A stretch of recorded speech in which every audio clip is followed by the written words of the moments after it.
जय गुरु संतपति। आदरणीय संत समाज, आदि गुरु संतपति शिवनारायण स्वामी स्वयं में साधना कर आनाम पथ की यात्रा को किए, जिसमें हम लोग कहते हैं त्रिकुटी से लेकर आनाम पथ की यात्रा को स्वामी जी कर जीवन का कल्याण कर लिए। उन्हीं ज्ञान को स्वामी जी जीवों को चेताने के लिए, समझाने के लिए, सत्य बात बताने के लिए सारी बातों को ग्रंथों में लिख गए। यह जीवन अनमोल है, इस बात को प्रत्येक मनुष्य को समझना चाहिए। इसे सिर्फ कमाने, खाने और सोने और भोग विलास में नष्ट नहीं करना चाहिए। ये स्वामी जी का संदेश है। स्वामी जी कहते हैं यह काल देश है, माया की नगरी है, और इस माया की नगरी में हम मन वशीभूत जीव मन के फेरे में रहकर काल के चंगुल में पड़े हुए हैं, और हमें सही और गलत का कोई ज्ञान नहीं होता है जब तक हम मन से ऊपर उठकर अपने को नहीं पहचानेंगे, नहीं जानेंगे, नहीं समझेंगे, तब तक हम इस काल के चक्र से छुटकारा नहीं पा सकते हैं। इसके लिए स्वामी जी बहुत सारी बातों को समझा कर गए। उस साधना का लाभ उठाने के लिए हमें पहले कुछ प्रारंभिक सफाई जरूरी है। अपने में झूठ, चोरी, नशा, हिंसा, व्यभिचारी, इन सब चीज़ों को हटाना होगा। मन की बीमारी को अपने से हटाना होगा, और फिर मन वशीभूत जितने भी अवगुण है उसको मिटाकर जब हम स्वामी जी की साधना को करेंगे, तब हमें त्रिकुटी और भंवर गुफा सत्यलोक सब समझ में आएगा। अन्यथा हम मन वशीभूत जीव खुद को पहले बाहरी तौर पर नहीं सुधार पा रहे हैं, तो फिर सच्ची साधना बड़ी कठिन है। इन्हीं सब बातों को लेकर स्वामी जी लौ परवाना नामक पुस्तक को दिए, ग्रंथ को दिए, जिसमें स्वामी जी प्रारंभिक शिक्षा अपने अनुयायियों को, शिष्यों को देना चाहते हैं। लौ परवाना, उसमें ये आज्ञा पत्र है। आज्ञा पत्र का मतलब स्वामी जी का आदेश पत्र है। यह इसे मानना ही चाहिए शिष्यों को, और इसलिए इसे हुक्मनामा भी कहा जाता है। आते हैं स्वामी जी के एक और संदेश को लेकर आए हैं। चौपाई नंबर 13 में स्वामी जी क्या कहना चाहते हैं, उसका हम लोग श्रवण करते हैं। जब भय अल्लाह दार, तब छूटत वाद विवाद। जब सन्मुख शालिग्राम,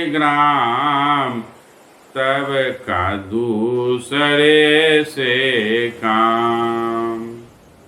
आदरणीय संत समाज, यहाँ पर एक शब्द आया है अल्लाह दाद। यह चूंकि स्वामी जी जिस समय थे मुगल शासन था, और इस्लाम का प्रचार प्रसार भी था, इसलिए उनके शब्द से अछूते नहीं रह पाए, और शब्द आ गया अल्लाह दाद। स्वामी जी कहते हैं कि वह संत पति की कृपा, अल्लाह दाद मतलब ईश्वर की कृपा, संत पति की कृपा। तो जब संत पति की कृपा हम पर अगर हो जाए या हो रहे हों, तब छूटत सब वाद विवाद, सभी तरह के वाद विवाद सारे प्रपंच छूट जाएंगे।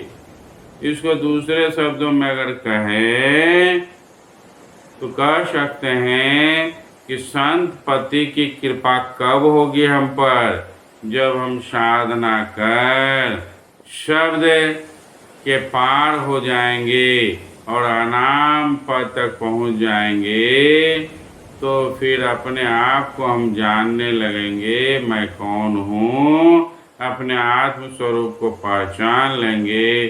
तो फिर संतपति की कृपा हम पर बरस जाएगी। तो जब संतपति की कृपा बरस जाएगी अर्थात अपने को हम जान जाएंगे, और जब जान जाएंगे तो वाद विवाद की बात ही समाप्त हो जाएगी। किसी तरह का कोई झगड़ा झंझट लड़ाई प्रपंच मन का विकार रहेगा ही नहीं। जब मन का विकार नहीं रहेगा तो कोई दो लाठी मारे, चाहे गाली दे, चाहे प्रशंसा करे, कोई फर्क नहीं पड़ता है। ऐसे भी कहा गया है, संत को मान अपमान से दूर रहना चाहिए। लेकिन हम साधारण जीव मान के लिए अपमान के लिए तो तैयार नहीं है, लेकिन सम्मान के लिए हमेशा रेडी रहते हैं कि कितना लोग हमारा तारीफ करे, बड़ाई करे, मेरे नाम का जय जयकार करे या मान। अपमान तो कष्टकर है ही। ये दोनों के पीछे परेशान हैं सभी लोग। कहते हैं संत को मान और अपमान दोनों से ऊपर उठ जाना चाहिए। लेकिन आप संत बनेंगे, हम संत बनेंगे तब तो। अभी तो हम साधक हैं, साधना कर रहे हैं, उस पर भी साधना अगर पूरी हो जाए तो मानी जाए, तो ये संत की बात। वास्तव में संत जो हो जाएंगे वो लाठी खा करके भी चुप रहते हैं। तो जब संतपति की कृपा हो जाएगी तो वाद विवाद स्वयं समाप्त हो जाएगा, कहने की बात ही नहीं है। और फिर जब सामने शालिग्राम का यहाँ भाव है परमात्मा से, ईश्वर से, जब स्वयं वह सामने प्रकट होंगे, मौजूद होंगे, तो फिर दूसरे तीसरे से क्या काम रह जाएगा? कोई काम नहीं रहेगा। जब स्वयं परमात्मा हमें प्रकट हो जाएंगे, जब हम परमात्मा के साक्षात्कार कर लेंगे, तो फिर हमें दूसरे तीसरे की आवश्यकता नहीं पड़ेगी। हमें जी रखे हैं, इसलिए हमारा कर्तव्य है हम अपने मानव जीवन को सफल बनाएं और कुछ भी भक्ति भाव में लग जाएं। जब से ज्ञान हो तब से लग जाएं, अन्यथा जो समय बीत गया सो बीत गया।